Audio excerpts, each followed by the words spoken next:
Salut les otaques! Vous savez quoi? Je viens de me rendre compte qu'on peut traduire en français un tas de noms de famille japonais. Par exemple, Monsieur Nakayama, si on traduit, ça fait Monsieur Dumont. Nakagawa, c'est Monsieur Duflo.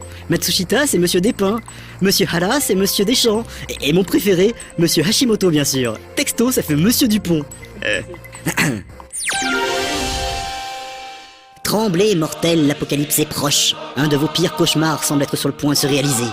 Akira, en live, Violé à la scie sauteuse. Adapté par Hollywood.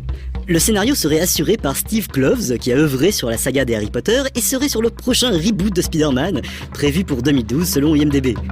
Le casting serait en cours, évidemment 100% hollywoodien, pour une histoire se déroulant dans Neo Manhattan. Mais ne vous en faites pas, je ne sais pas pourquoi, j'ai l'impression que tout ira bien. Vous ne leur faites pas confiance, vous ? L'an dernier, en juin 2010 pour être plus précis, Kishiro Yukito, l'auteur de Ganmu, subit un gros coup de pression de son éditeur. Alors qu'il terminait le 100e chapitre de Last Order, la toute-puissante Shueisha lui demande en effet de modifier un dialogue dans sa première version de Ganmu, quitte à planter ses délais. Le clash conduisit à l'arrêt pur et simple de l'histoire dans le magazine Ultra Jump. Les lecteurs étaient alors mortifiés à l'idée qu'ils pourraient peut-être ne jamais découvrir la fin des aventures de Gali et Yoko.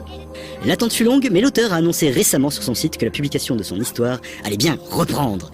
Et cette fois chez le voisin, l'éditeur Kodansha et son magazine Evening. La série devrait reprendre à partir du numéro daté du 22 mars 2011.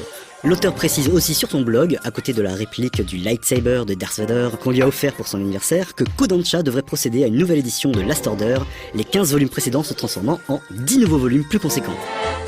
La réalité augmentée de la 3DS a été pas mal commentée ces derniers temps.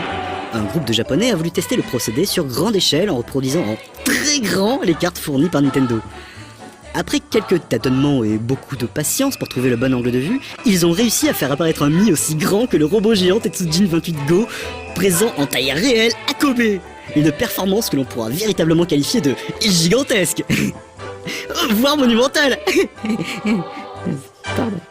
Allez, on se quitte avec une vidéo excellente. C'est tout simplement Super Mario Bros sur NES. Mais, avec des bruitages réalistes. Allez, à la semaine prochaine les otaques.